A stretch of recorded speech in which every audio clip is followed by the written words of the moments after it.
I know that this is going to be a trig sub because of that 1 plus 4x squared. It's almost a u sub, but I would have needed an x out in front. Inside that square root, I've got a sum of squares, which is a squared plus u squared. So that means that a squared would be 1, so a is equal to 1.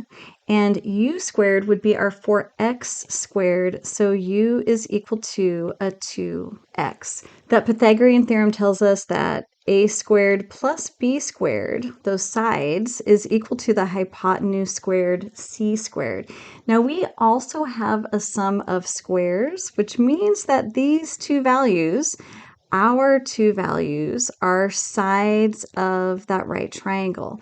Using our labeling, I know that my 2x needs to live on the vertical leg and my constant needs to live on the horizontal leg. Also from the Pythagorean theorem, if I want to find my hypotenuse, which is my c value, I would take a square root.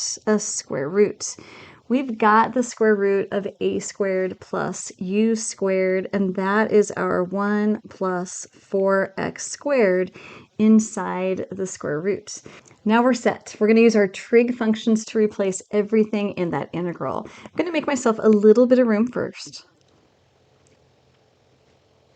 And I want to start with x cubed. I really want to solve for an x in terms of one of my trig functions. So I'm going to grab my 2x and my 1. 2x is opposite from theta, and 1 is adjacent to theta. Now I'm using SOHCAHTOA here, and SOHCAHTOA, if you haven't used that before, it's a great way to remember your sine, cosine, and tangent. I went opposite and adjacent. T stands for tangent, opposite, and adjacent. We also have cosine, adjacent, hypotenuse, sine, opposite, and hypotenuse, but we want tangent. So setting that up, I've got tan theta is equal to my opposite, 2x, over my adjacent, which is 1. If I divide tan theta then by 2, tan theta divided by 2 is equal to x. We'll cube it when we substitute that back into our integral. But I've got x, and I know that I also need to figure out what dx is. So let's do dx next. To find dx, I need to take the derivative with respect to theta of x, which is my tan theta divided by 2.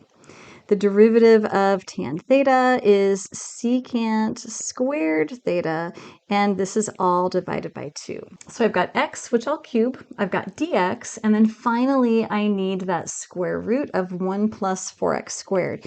Well, that one lives right here on the hypotenuse, so I need to grab my hypotenuse along with that constant, that adjacent side. So hypotenuse and adjacent is going to be a cosine. So I want a cosine. So we'll say that the cosine of theta is equal to adjacent, which is 1, divided by my hypotenuse, which is 1 plus 4x squared. But in my integral, that radical is in the numerator. So I'm going to reciprocate this. The reciprocal of cosine is secant, and the reciprocal of that fraction is that square root that we wanted, 1 plus 4x squared.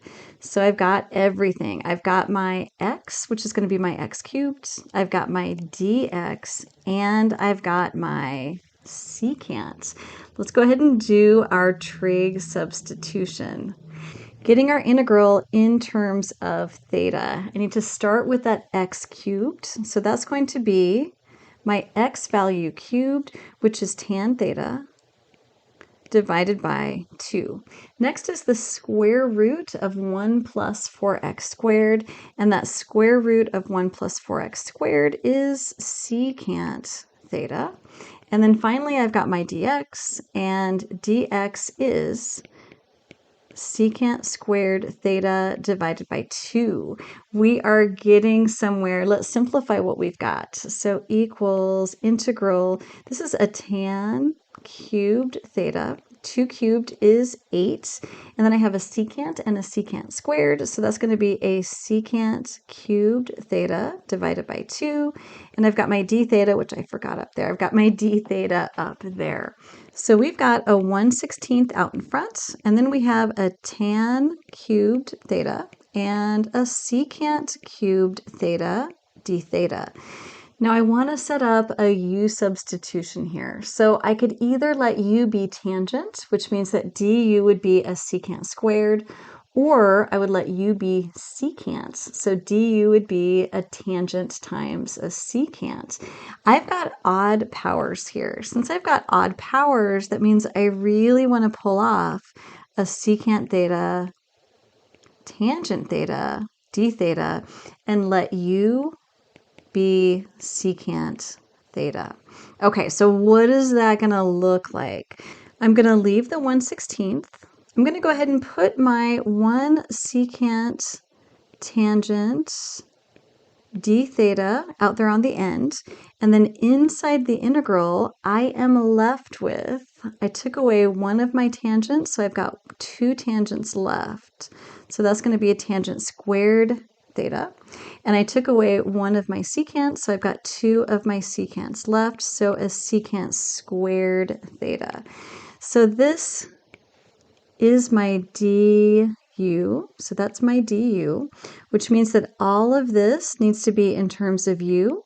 To get that secant tangent, u would need to be secant theta.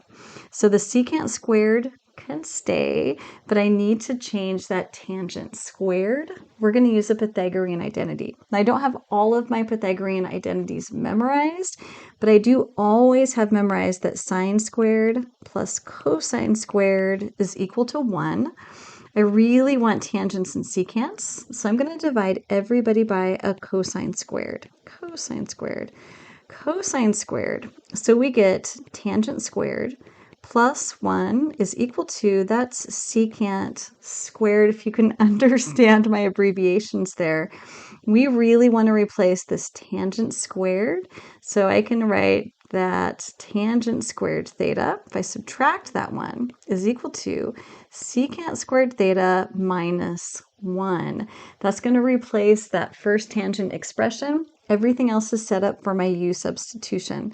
So just one more rewrite of this. I've got my tangent squared, but tangent squared is actually secant squared theta minus 1. And then I've got my secant theta, secant squared theta. And then I've got my du, which is my secant theta tan theta d theta. Now my u is secant, and all of this now is du. So we're in perfect shape to simplify this. As I simplify this, I am doing a substitution now in terms of u. So here comes our u substitution. 1/16 in that secant squared minus 1. Secant is u, so I really end up with a u squared minus 1. I've got secant squared theta. Secant is a u, so that's going to be a u squared. And then on the end, I've got my du. Okay, pretty nice. So I need to distribute that u squared through, but really just a nice polynomial. And I get u to the 4th, and then u squared times 1 minus u squared du. Here comes our power rule. We are finally ready to integrate, and we get 1/16. Using our power rule, I get u to the 5th divided by 5 minus u cubed divided by 3. And don't forget your plus c. Now we are just about to an answer. I'm actually going to bring my 1/16 through. So I've got u to the 5th divided by 16 times 5, which is 80, minus 1/16 times this guy. So u cubed divided by 3 times 16, which is 48, plus c. I've just about got my answer, but I've got a u in it. What I really want is an x in it. Well, we came from x to theta to u, so I need to back that up and go from u back to theta, back to x.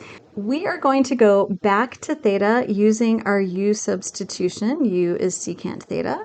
And then we are going to go back to x using our original right triangle. Okay, let's go ahead and start with that secant theta. Let's substitute so that our answer is in terms of theta first. So I've got a u to the 5th divided by 80 minus a u cubed divided by 48 plus c. U is secant theta. Secant theta. Next, I need to go back to x. And to go back to x, I'm going to rewrite that original triangle, or you can look back up at your notes. We had a 2x here, we had a 1 here, and a square root of 1 plus 4x squared here, and that was theta. I need to take secant. Secant is the reciprocal of cosine. Cosine is adjacent over hypotenuse, so this is going to be hypotenuse over adjacent. Hypotenuse is this one, and adjacent is 1. Okay, yay. So I get secant theta is equal to hypotenuse, which is the square root of 1 plus 4x squared over adjacent, which is over 1. I don't need the divided by 1, so let's go ahead and erase that. Okay, one more step, maybe 2, but I'm just about there.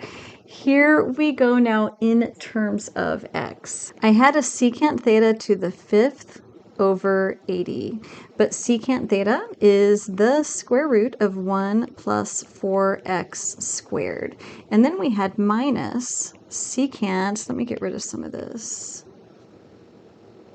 So secant cubed divided by 48, and then our plus c. But again, secant is the square root of 1 plus 4x squared. Just a tiny bit of cleaning up to do.